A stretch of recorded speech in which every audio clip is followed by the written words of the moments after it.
Hey everyone, welcome back. Today we're going to be looking at some pretty cool architectural features, gargoyles. Awesome. Yeah, so I've always been fascinated by them, and but you see them on these old buildings, and you don't really know much about them. Yeah.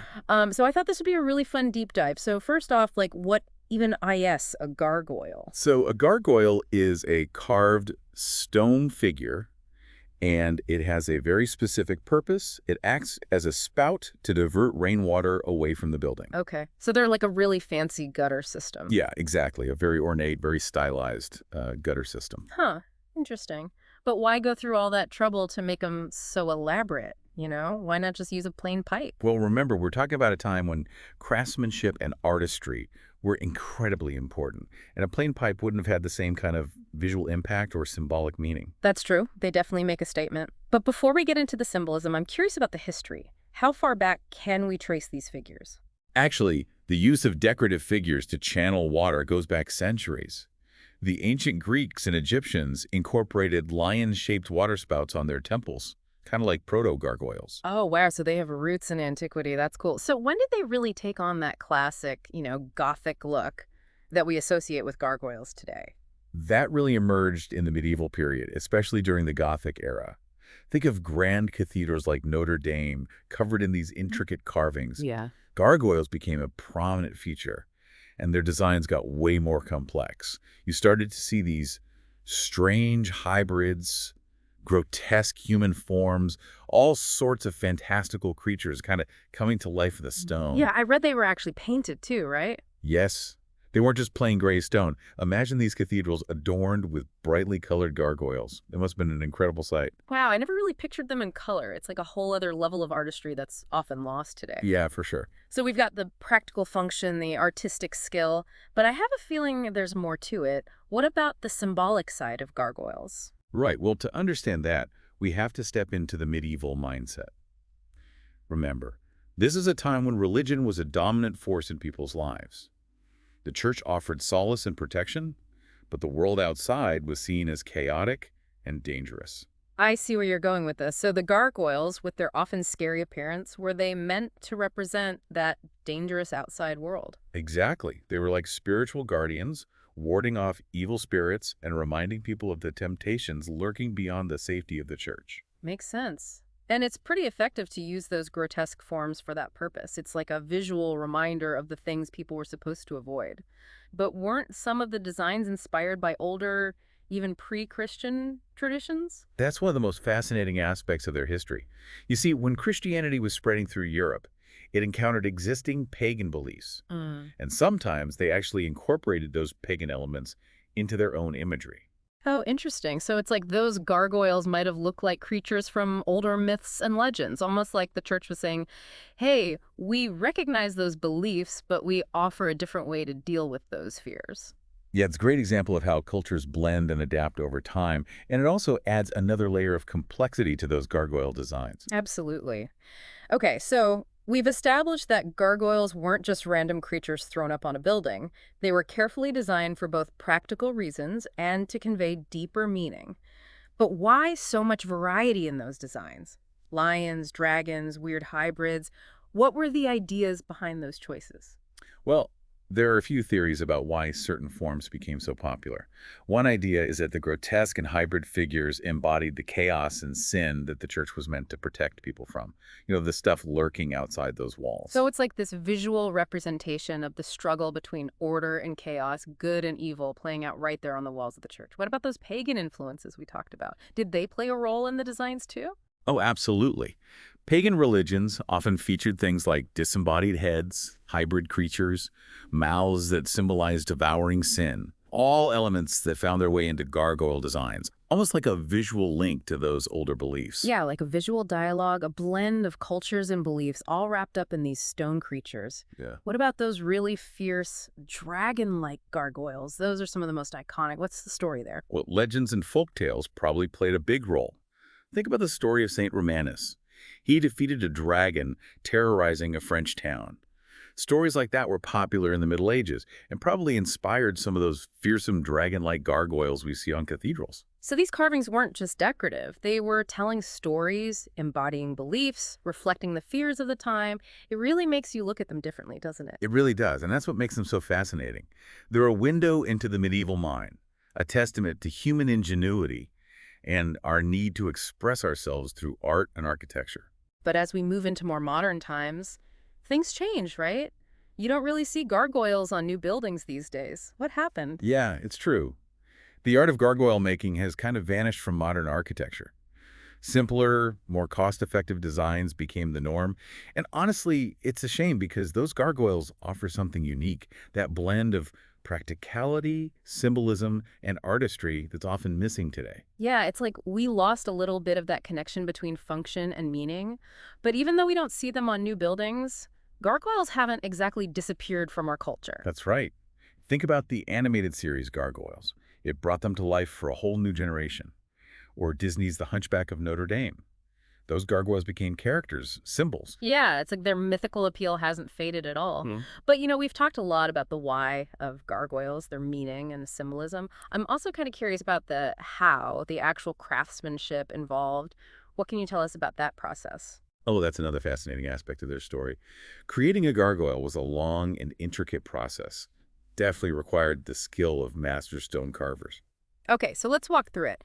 How did they go from a block of stone to these intricate, expressive figures? Well, the master mason would carefully select a durable stone, usually limestone or granite, and then, using a combination of tools and techniques, they'd slowly shape the block, revealing the form of the gargoyle within. I'm picturing these medieval workshops with skilled artisans chipping away at the stone, bringing these creatures to life. It must have been amazing to see. But how did they ensure consistency in the design, especially when they needed multiple gargoyles for a single building? They often used templates, basically patterns traced onto the stone to guide their chiseling, and they had a whole variety of specialized tools, chisels and mallets of different sizes and shapes for every stage of the carving, Ah. from rough shaping to the fine details. So it wasn't just brute force. It was meticulous work, requiring a keen eye and a steady hand. It really makes you appreciate the level of skill and artistry that went into each one of these figures. It really was a labor of love, a testament to human ingenuity and our ability to create beauty and meaning from raw materials. And then there's the challenge of actually getting these heavy stone figures up onto the building. Some of those cathedrals were massive. How did they manage that? That was a serious feat of engineering and manpower. They used scaffolding, ropes, pulleys, and a whole lot of muscle to hoist those gargoyles up there. I bet that was quite a spectacle to see those creatures slowly ascending the walls of the cathedral, taking their place as guardians and reminders of the world beyond. Absolutely. And once in place, they'd often be painted and gilded, adding that final layer of artistry. It was a real collaboration between sculptor, architect, and painter. Yeah, and it's a reminder that great art often requires a team effort, a coming together of different skills and perspectives.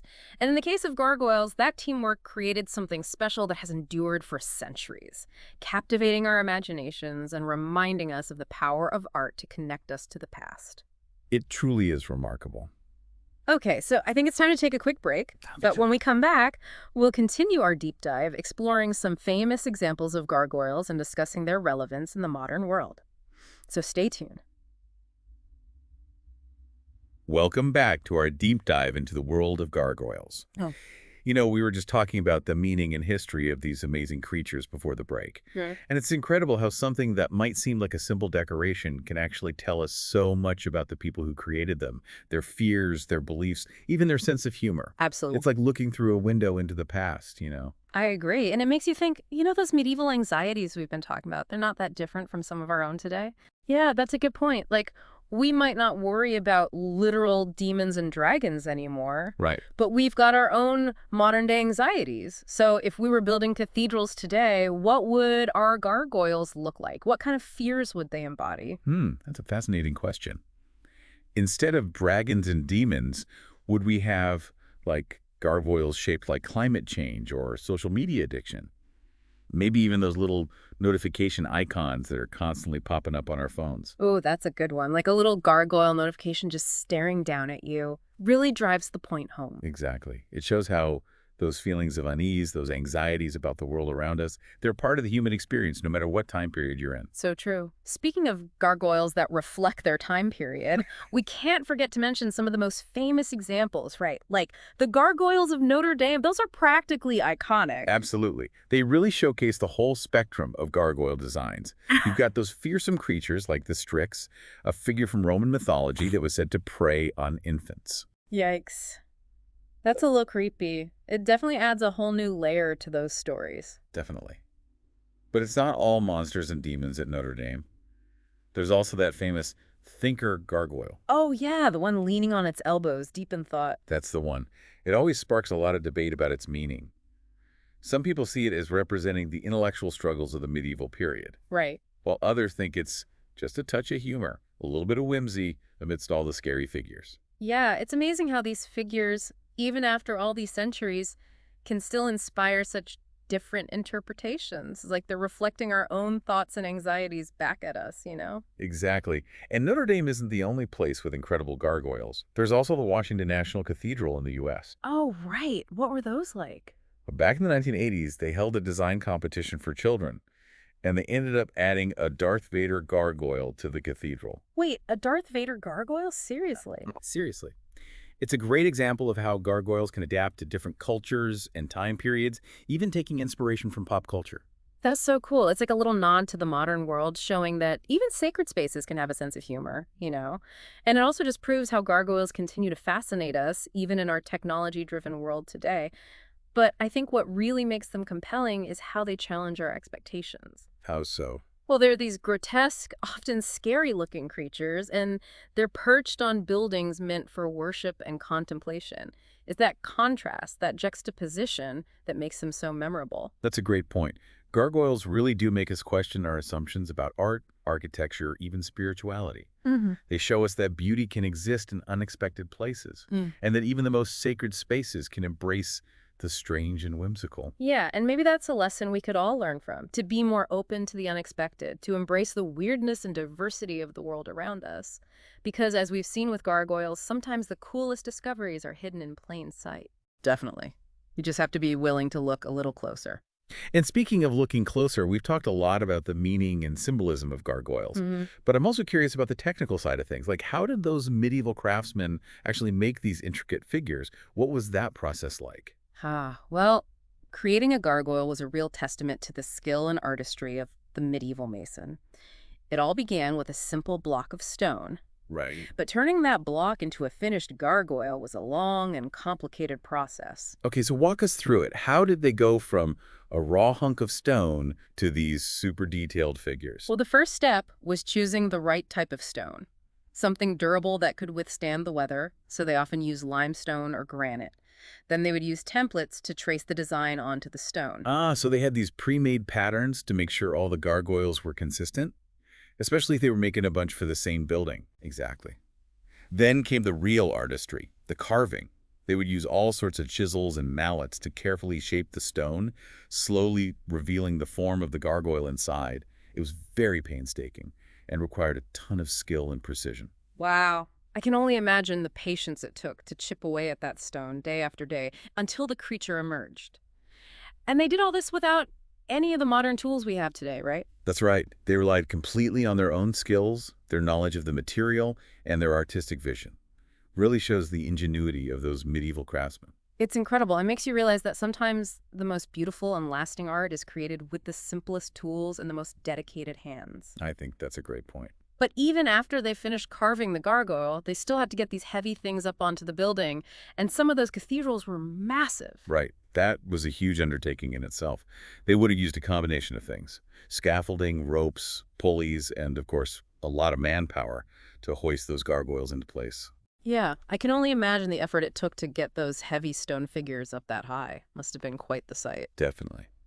And once they were in place, they would often be painted and gilded, adding another layer of artistry and symbolism to the finished piece. It was a real collaboration between the sculptor, the architect, and the painter. A true team effort. That really highlights the sense of community that went into creating art and architecture back then. It wasn't just about one person's vision. It was about different people coming together, using their individual skills to create something truly amazing. And in the case of gargoyles, that something amazing has lasted for centuries. They still inspire awe and wonder in people today. I couldn't agree more. It's a testament to their enduring power. Well said. And on that note, we'll have to wrap things up. Thanks for joining us on this deep dive into the world of gargoyles. We'll see you next time for another fascinating exploration. All right, we're back and ready to wrap up our gargoyle deep dive.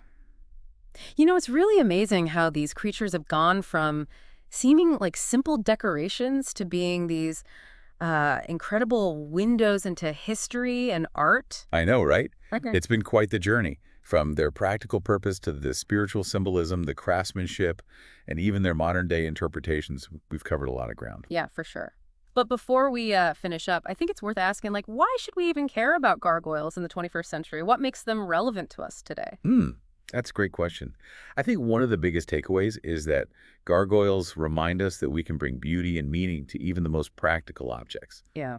In today's world where everything's about efficiency and minimalism, it's easy to forget that the things we build can tell stories, can have a deeper meaning, and can even speak to future generations. Yeah, it's true. Think about how different a plain concrete building is from a cathedral covered in gargoyles. Exactly.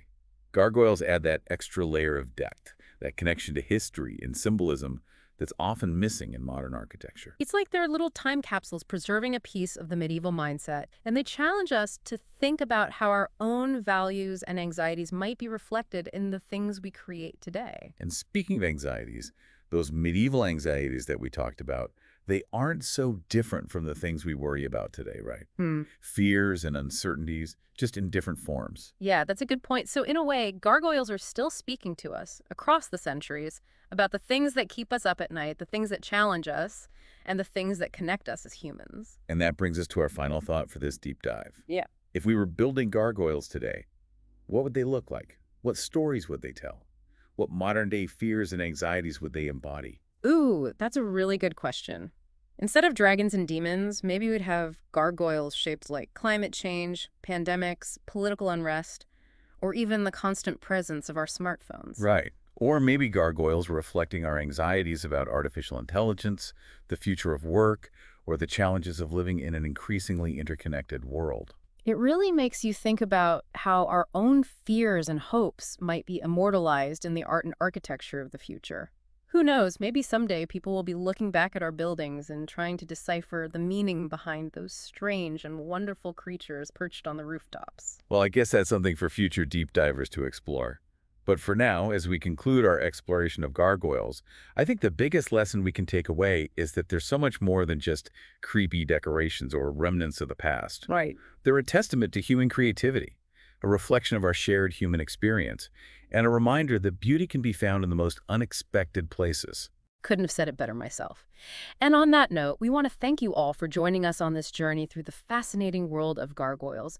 We hope you've enjoyed exploring these incredible creatures with us, and that you'll continue to look up, explore, and discover all the amazing things hidden in plain sight in our world. Until next time, keep those imaginations soaring, and remember that there's always something new to learn, something intriguing to uncover just around the corner. So long, everyone, and happy gargoyle hunting.